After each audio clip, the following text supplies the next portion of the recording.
Hi everyone, I'm Shelly from There's No Place Like Home at redheadmom8.wordpress.com.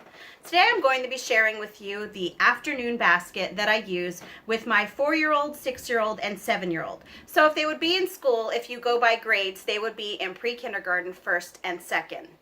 Now the other day I shared with you the morning basket that I use with my older children who are 9 through 13 years old. And you might be wondering, what is an afternoon basket? Well, it's really simple. An afternoon basket is simply a morning basket that I use in the afternoon. And the reason is because I group my kids to make things easier for me. Since I am homeschooling 9 of them this year, it's way easier to have them in smaller groups than it would be to try to do everyone together at one time. So what I do is I do my middles in the morning, and then I do my littles in the afternoon after lunch. And so that's what I'll be sharing with you today. Now, if you saw the video with my older kids' morning basket, you'll see that there is a lot more material in there than I use with my littles. Because my littles, it's basically the 3 R's. I touch on a few other things with them through our morning basket, and then everything else they do is self-directed learning. So, first of all, you're going to notice that our afternoon basket isn't a basket at all. It's just a tote that I got at the Dollar Tree, but it serves its purpose. It doesn't have to be an actual wicker basket in order to qualify.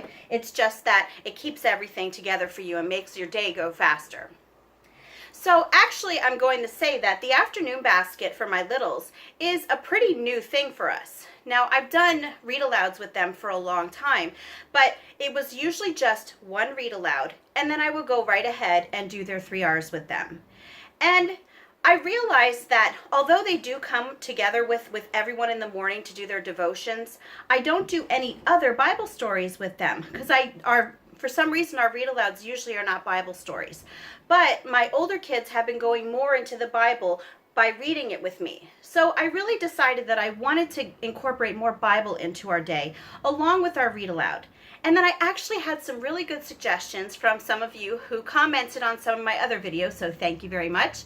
I now came up with a little afternoon basket that I've been using with my littles, and they really like it. And it really only takes about 20 minutes a day. So it's not taking up a huge chunk of our time and making everything drag on. So the first thing in our basket is this very old 1-year Bible storybook that I have. And the reason that we're using this one is because we have so many different Bible storybooks, but we've read through them all. And this is the only one that we've never actually read the entire thing, so we're going through that now. So I usually just read one story a day out of this, and that's how we start.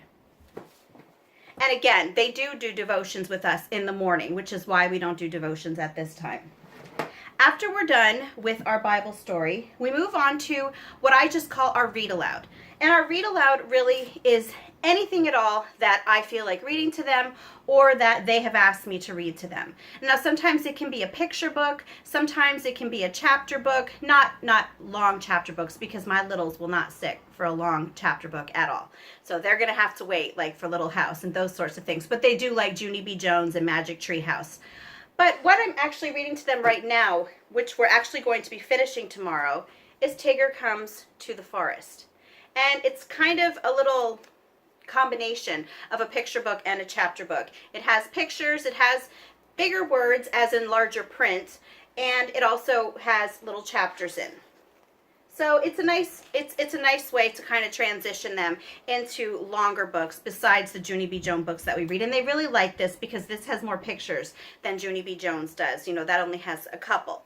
So this is our read aloud right now. But again, there's no rhyme or reason to how we pick our read alouds. It's really just based on whatever I happen to come across that I think they would like or something that they ask me for. Now for the next thing that we're doing is I've been alternating between reading them a science-based book and a history-based book. I had to think for a minute. Yes. So we only do this afternoon basket 4 days a week because Fridays are what we call our deep clean day. So we don't do any actual academic learning that day. That's kind of all life skills on Fridays. So these only get done 4 days a week, the morning and afternoon baskets. So these books here will actually each only get done 2 days a week since I alternate them. So the first one that we're using for this would be science is The Sun Rises and Other Questions About Time and the Seasons. And I like this because not only is it science, it does incorporate a lot of math in it since it's talking about time. Now, I will say that I have not completely finished this entire book. These were actually given to me from someone at church. So I do not know if these were written from a Christian perspective. But what I usually do with my kids, because I do read a lot of library books to them. So if I come across things that go against what we believe to be true, at this age, I will usually just skip that portion, and we can discuss it further when they get a little bit older. But anyway, as of right now, though, I'm really loving these I Wonder Why books. And so our history book is also an I Wonder Why book. The pyramids were built and other questions about ancient Egypt. And again, this is something that my kids are really liking, and I want you to notice that there's pretty many pages in this. Now, some kids might like for their mom to sit and read to them for hours. My kids are wiggle worms. They would never sit for me to read this entire story to them, or the other one. So what I usually do with these two books is I will read maybe between 2 and 4 pages a day to them of these books. So what I've been doing with these is I'll just read these 2 pages and these 2 pages, and then we close it up and we put it aside for the next day that we're going to be doing history. And the last thing that we have in our morning basket is not a book at all. It is their little spiral notebooks that we just started doing spelling words in. Now, we've always just used their phonics and occasional copy work and their Teach Your Child How to Read in 100 Easy Lessons for them to learn how to write certain words. But I started using a little spelling list with their older kids, and they always want to do the sorts of things that their older siblings do. So I started making a little spelling list for them as well. And I do not use a spelling curriculum for them. All I do is I either will pull words that might be good for them out of the unit study that their older siblings are doing, because a lot of times they will come in and do the activities with their older siblings. And if there are no words like that, I do have some spelling workbooks lying around the house that we did use years ago, and I'll just pull appropriate words out of there.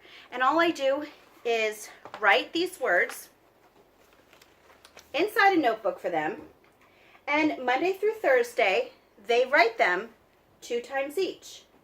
I don't have them do definitions. I don't have them do ABC order. The whole point of this is just for them to learn how to spell these words. So to me, this is really like copy work. They're just copying these words.